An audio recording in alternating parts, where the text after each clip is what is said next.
উন্নয়ন শিক্ষার পরিসর দেশব্যাপী আরো বিস্তৃত করতে 5 বছরের কৌশলগত সমঝোতা স্মারক স্বাক্ষর করলো Delhi skill and entrepreneurship university DSEU ও KRC ফাউন্ডেশন। এই চুক্তিতে DSEUর রেজিস্ট্রার অধ্যাপক গগন ধাওয়ান এবং KRC ফাউন্ডেশনের ম্যানেজিং ট্রাস্টি বিশ্বদীপ গুপ্ত স্বাক্ষর করেন।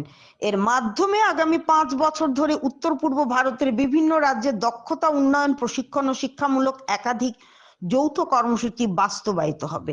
DSEUর উপাচার্য অধ্যাপক ডক্টর অশোক নাগাওয়াত বলেন, এই অংশীদারিত্বের মাধ্যমে উত্তর পূর্ব ভারতের যুব সমাজকে ভবিষ্যৎমুখী দক্ষতায় গড়ে তোলার পাশাপাশি জাতীয় সংহতি আরো দৃঢ় হবে।